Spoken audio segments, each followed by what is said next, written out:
RGV real stories లో ఈ రోజు నీ చెప్పబోతున్న కథ వింటే మీ రోమాలు నెక్కపడుచుకుంటాయి.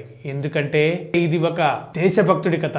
మన దేశానికి చెందిన ఒక దేశభక్తి ఉన్న వ్యక్తి ఇండియా నుంచి పాకిస్తాన్ వెళ్లి బతికిన ఒక వీరుడి కథ. అతను 23 ఏళ్ల ఒక బ్రాహ్మణుడు పూర్తిగా ముస్లింగా మారాడు. అతని పేరు రవీంద్రనాథ్ కౌశిక్ నబీ అహ్మద్ షకీర్ అయ్యాడు. అతనికి బిరుదు కూడా ఉంది. ఆ బిరుదు ఏంటంటే బ్లాక్ టైగర్. దేనికోసం అయ్యాడు? దేశం కోసం అయ్యాడు. ఆ మహనీయుడు బ్లాక్ టైగర్ వీరోచిత విషాదంత కాదో తెలుసుకుందాం, నివాళులు అర్పిద్దాం. మరి ఆర్జీవీ రియల్ స్టోరీస్ లో ఆ బ్లాక్ టైగర్ కథ తెలుసుకుందామా? స్వాతంత్ర పోరాట సమయంలో దేశం కోసం ప్రాణాలని అలవోకగా వదిలేసిన ఎంతో మంది వీరుల్ని మనం ఎప్పుడో ఒకప్పుడు తలుచుకుంటూ ఉంటాం.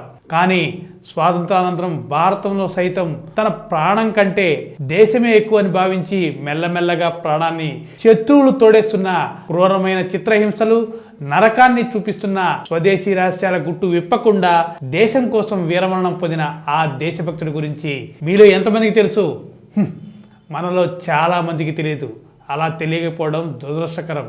అతని పేరే రవీంద్రనాథ్ కౌశిక్. 1952 ఏప్రిల్ 11న రాజస్థాన్లోని శ్రీ గంగానగర్ లో ఒక బ్రాహ్మణ కుటుంబంలో జన్మించాడు. చిన్నప్పటి నుంచి కౌశిక్ కి నాటకాలంటే చాలా ఇష్టం. దీంతో గ్రాడ్యుయేషన్ పూర్తి అయ్యేలోపు నటనలో అద్భుతమైన పేరు సంపాదించుకున్నాడు కౌశిక్. ముఖ్యంగా దేశభక్తి ఉన్న కథాంశాలను ఇతివృత్తంగా తీసుకుని రక్తి కట్టించడంలో కౌశిక్ కి ఎవరు సాటిరారు. అలా ఒక నాటకంలో చైనాకి రహస్యాలు చెప్పడానికి నిరాకరిస్తున్న భారతీయ ఏజెంట్ గా కౌశిక్ వేసిన పాత్ర అది చూస్తున్న భారతీయ రహస్య నిఘా విభాగాన్ని అధికారుల్ని కట్టిపడేసింది. ఇతనికి ట్రైనింగ్ ఇస్తే దేశంలో మునుపడినడు లేని ఒక సీక్రెట్ ఏజెంట్ ని తయారు చేయగలమని వారికి అర్థమైంది. కానీ అప్పుడు 23 ఏళ్ల కుర్రాడు కౌశిక్. అతను ఒప్పించగలమా లేదా అన్నది వారికి సందేహంగా మారింది. అయితే అధికారులు సందేహంగానే కౌశిక్ ని అడిగారు.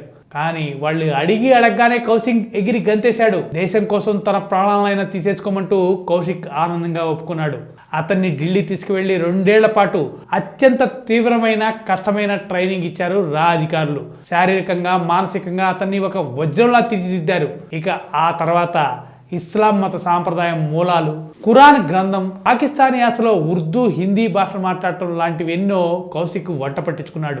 ఎట్టి పరిస్థితుల్లో దొరకకూడదని సుంతి సైతం చేయించుకున్నాడు ఆ మహానుభావుడు కౌశిక్. ఒక ముస్లింగా తాను ఎలా మసులుకోవాలన్న దాంట్లో అధికారులే ఆశ్చర్యపోయేంతగా తనను తాను మార్చేసుకున్నాడు 23 ఏళ్ల కౌశిక్. ఇక 1975లో దేశాన్ని విడిచిపెట్టి సౌదీ అరేబియాకి వెళ్ళి అక్కడి నుంచి దుబాయ్కి, అటు నుంచి పాకిస్తాన్కి ప్రణాళిక ప్రకారం చేరుకున్నాడు కౌశిక్. నబీ అహ్మద్ షకీర్ గా అక్కడే మారాడు. అక్కడే పేరు మార్చుకొని అక్కడే 2 ఏళ్ల పాటు లా కాలేజీలో చదివి గ్రాడ్యుయేట్ పట్టా పొందాడు నబీ అహ్మద్. పట్టా చేతికి వచ్చిన తర్వాత పాకిస్తాన్ ఆర్మీలో చిన్న స్థాయి ఉద్యోగంలో చేరాడు. తన తెలివితో చురుకైన వ్యక్తిత్వంతో అంచెలంచెలుగా ఎదిగి పాకిస్తాన్ ఆర్మీ మేజర్ స్థాయికి చేరిపోయాడు. స్థానికంగా పాకిస్తాన్ లో మమేకవడానికి అమానత్ అనే ఒక ముస్లిం అమ్మాయిని పెళ్లాడి ఒక బిడ్డకు కూడా జన్మనిచ్చాడు కౌశిక్. పూర్తిగా పాకిస్తాన్ సైన్యంలో కలిసిపోయి తనపై ఎవరికి ఎలాంటి అనుమానం లేకుండా పాక్ సీక్రెట్స్ అన్ని భారత ప్రభుత్వానికి నిరంతరం చేరవేస్తూ వచ్చాడు. 1979 నుంచి 1983 మధ్యలో పాకిస్తాన్ ప్లాన్ చేసిన ఎన్నో అత్యున్నత స్థాయి రహస్యాలను ఛేదించి వాటిని భారత రక్షణ శాఖకు సమర్థవంతంగా అందించగలిగాడు కౌశిక్. భారత ఇంటెలిజెన్స్ వర్గాల్లో కౌశిక్ ని బ్లాక్ టైగర్ అని పిలుచుకునేవారు. స్వయంగా ఇందిరాగాంధీయే కౌశిక్ కి ఆ పేరు పెట్టారని అంటారు. కౌశిక్ అందించిన సమాచారం కారణంగా యుద్ధ తంత్రాల్లో భారతదేశం ఎప్పుడూ ఒక అడుగు ముందే ఉండి పాకిస్తాన్ ప్లాన్స్ కి చెక్ పెట్టేది. చాలాసార్లు పాకిస్తాన్ బోర్డర్ల వెంటే యుద్ధానికి తెగబడి ఆక్రమించాలని పాక్ ప్లాన్స్ వేసింది. కానీ వాటన్నిటినీ ముందుగానే భారత ప్రభుత్వం సమర్థవంతంగా ఎదుర్కొని ఊహించని ప్రమాదాలని అడ్డుకోగలిగిందంటే అదంతా బ్లాక్ టైగర్ మిస్టర్ కౌశిక్ చలవే. ఇలా శత్రువు సైన్యంలోనే చేరి ధైర్యంగా భారతదేశం కోసం పనిచేస్తున్న బ్లాక్ టైగర్ ఇన్యాతిమాసి అనే భారత అధికారి తెలివి తక్కువతనం కారణంగా పట్టుబట్టాడు పాకిస్తాన్ వాళ్ళకి.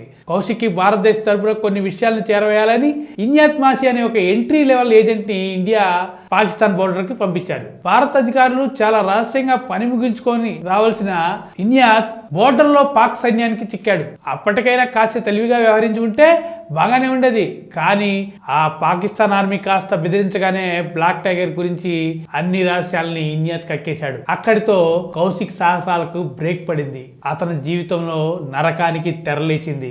విషయం తెలియగానే కౌశిక్ ని అదుపులోకి తీసుకుంది పాక్ ప్రభుత్వం. ఇన్నాళ్లుగా తమ ప్లాన్స్ కి ఎక్కడ గండి పడుతుందో అర్థం కాక వెర్రి కోపంతో ఉన్న పాక్ ప్రభుత్వం అధికారులు తమ కోపానంతా బ్లాక్ టైగర్ పై తీర్చుకున్నారు. 2 ఏళ్ల పాటు ప్రతిక్షణం నరకాన్ని చూపించారు. ఏ మనిషి కూడా ప్రతికొండగా తట్టుకోలేని టార్చర్ ని కౌశిక్ పై ప్రయోగించింది పాక్ ప్రభుత్వం. అన్నిటినీ దేశం కోసం పంటి బిగువను బగిబట్టి భరించాడు తప్ప ఏనాడు దేశ భద్రతకు సంబంధించిన విషయాల గురించి నోరు విప్పలేదు కౌశిక్ ని టార్చర్ చేసి భారత ప్రభుత్వాన్ని తప్పు ఒప్పుకునేలా చేసి ప్రపంచ దేశాల ముందు దోషిగా నిలబెట్టాలనుకుంది పాక్. ఆ కారణంగానే భారత ప్రభుత్వం కౌశిక్ ని కాపాడటానికి ఏమీ చేయలేని నిస్సహాయ పరిస్థితులకు వెళ్లిపోయింది. ఒకవేళ కౌశిక్ మావాడే అని ఒప్పుకుంటే అతన్ని కాపాడవచ్చు. కానీ ప్రపంచ దేశాలన్నీ వెలిచి చూడడమే కాక కొత్త నిబంధనలను దేశంపై విధిస్తాయి. అది దేశ ప్రతిష్టకే మాయని మచ్చగా మిగిలిపోతుంది. దీంతో వేరే దారి లేని ప్రభుత్వం కౌశిక్ మా దేశం వాడు కాదు అని తేల్చి చెప్పేసింది. వెంటనే పాక్ ప్రభుత్వం కౌశిక్ ని బంధించి సియాల్కోట్ జైల్లో ఉంచి తమ దారుణ శిక్షలకు తెరలేపారు. తాను భారతదేశం వాడినే అని ఒప్పుకోవాలని, అతనికి తెలిసిన భారతదేశ మిలిటరీ సీక్రెట్స్ అన్ని తమకు చెప్పాలని పాక్ అధికారులు ఎన్నిసార్లు అడిగినా కౌశిక్ నోరు విప్పలేదు. గోళ్ల మధ్యలో బ్లేడ్ పెట్టి అతని గోళ్లు పెకిలించారు. ఒంటి నుంచి రక్తం కారేలా లాఠీలతో ముళ్ళ గదలతో చితకబాదారు. కొరడాతో వీపు చర్మం చీరిపోయేలా కొట్టారు. ఒళ్ళంతా పుండ్లు పడి రక్తం కారుతుంటే వాటిపైన కారాన్ని అద్ది శాడిస్టిక్ మెంటాలిటీ తోటి పాక్ అధికారులు ఆనందించేవారు. పురుగులు కలిపిన అన్నాన్ని బలవంతంగా తినిపించేవారు. రోజుల తరబడి తిండి పెట్టకుండా అతని మలమూత్రాలని అతనే తినేలా చేశారు. చెప్పనలవి కాని 3rd డిగ్రీ శిక్షలు సైతం చిన్నబోయి ఎన్నో శిక్షల్ని అతి క్రూరంగా బ్లాక్ టైగర్ పై ప్రయోగించారు. కానీ వాళ్ళు ఎంత చేసినా ఆ భారత్ పులి నోరు విప్పలేదు. అతని నిబ్బరాన్ని చూసి పాక్ అధికారులే ఆశ్చర్యపోయారంటే అర్థం చేసుకోవచ్చు కౌశిక్ బ్లాక్ టైగర్ అని ఎందుకు బిరుదొచ్చిందో. టైగర్ అనే పేరుకి కౌశిక్ ఎంత కరెక్ట్ గా సరిపోతుందో. ఎక్కడ భారత ప్రభుత్వం రహస్యంగా అతను తప్పించుకొని తీసుకెళ్లిపోతుందో అని రోజుకో జైలు మార్చేవారు పాక్ అధికారులు. సియాల్కోట్ నుంచి కోట్ లఖ్పత్, అక్కడి నుంచి మియాన్ వాలి, అక్కడి నుండి ముల్తాన్ జైళ్లకి కౌశిక్ ని మారుస్తూ ఉండేవారు. అతను టార్చర్ చేసి చూసి ఇక చెప్పేలా లేడని 1985లో కౌశిక్ కి ఉరిశిక్ష విధించింది. ఉరిపడిన కౌశిక్ కి ఈ నరకం నుంచి విముక్తి లభించలేదేమో. అతనికి ఆ అదృష్టాన్ని కూడా దక్కనివ్వకుండా ఉరిశిక్షను రద్దు చేసి యావజ్జీవ కారాగార శిక్షగా మార్చారు. వారు అతనిపై చేసిన దారుణాలకు ఆకృత్యాలకు కౌశిక్ కి టీబీ ఆస్తమా వచ్చింది. మందులు వాడితే బతికేస్తాడన్న భయంతో కనీసం టాబ్లెట్స్ కూడా వేయకుండా డాక్టర్ కూడా చూపించకుండా నిర్లక్ష్యం వహించింది పాక్ ప్రభుత్వం. దీంతో జబ్బు బాగా ముదిరిపోయి 1999లో తన పుట్టిన తేదీ అయిన జూలై 26నే కన్ను మూశాడు బ్లాక్ టైగర్. అప్పటికి ఇప్పటికీ ఎప్పటికీ భారతదేశం గూఢాచారుల్లో అగ్రస్థానంలో ఉంటాడు రవీంద్ర కౌశిక్. అతని లాంటి మరొక గూఢాచారి దొరుకుతాడో అంటే అనుమానమే. ఒకవేళ భారత రక్షణ శాఖ పంపిన ఇన్యాత్ మాసి కనుక కౌశిక్ గురించి చెప్పకుండా ఉంటే నేటికి పాకిస్తాన్ ఆర్మీలో మన టైగర్ మారువేషంలో తిరుగుతూనే ఉండేది. శత్రుదేశ రహస్యాలు సేకరిస్తూనే ఉండేది. కౌశిక్ మరణించి ఉండొచ్చు, కానీ అతని పేరు మాత్రం భారతదేశ చరిత్రలో చిరకాలం నిలిచి ఉండిపోతుంది. వందే మాతరం.